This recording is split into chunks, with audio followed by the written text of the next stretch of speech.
STAR Ghana, it's an acronym: Strengthening Transparency, Accountability and Responsiveness. And people often ask me, what does that actually mean in reality? What is transparency? What is accountability?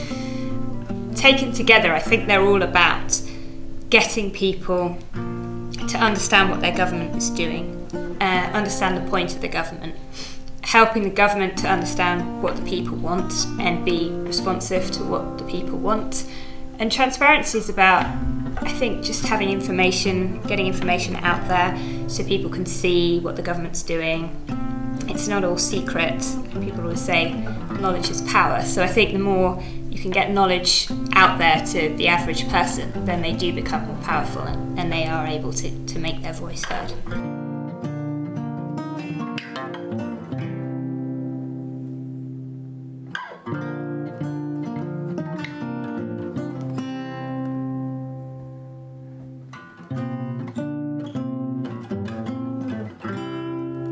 There's some really great case studies that come out of the recent elections in Ghana that took place in December. For example, STAR Ghana funded the presidential debates. An organisation called IEA, the Institute for Economic Affairs, had been running presidential debates in Ghana with, I think it was the top 3 or 4 candidates for the election in sort of US style,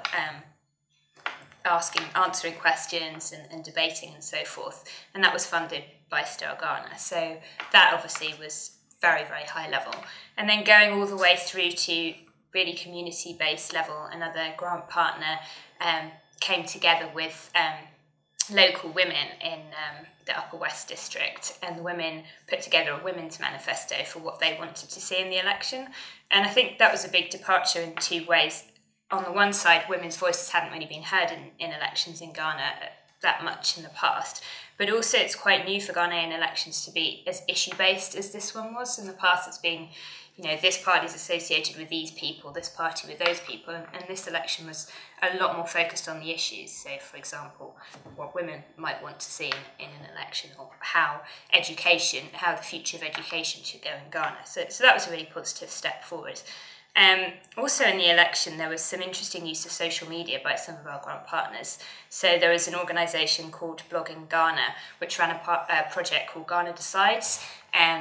Basically, hashtag Ghana Decides was trending on Twitter, and on the morning of the election, I think the day before and the day after the election, it was one of the top 10 most discussed issues in the world, which is amazing because Ghana doesn't really get that much not really publicity, but you don't really hear that much about Ghana, and I think it's really important that we're getting that message of good governance out there to a much wider public. This is a peace march that was organised in a district in the north of Ghana. This area has been known for having difficulties around election time and sort of communal violence, and this was organised by one of our grant partners here. And here's a peace pact that was signed by the local political parties, also funded by STAR. And here's the women's manifesto that I was talking about earlier. This is just a group of women in the village that are getting together to share their concerns. So all sorts of examples. I think here we have the presidential debate. So I think it's an interesting contrast from here, which is on TV and very, very high level, and this is just women in their village, but they're all equal in the governance process. I think it's great that STAR's been really putting GESI, as we call it, gender and social inclusion, right at the centre of our work.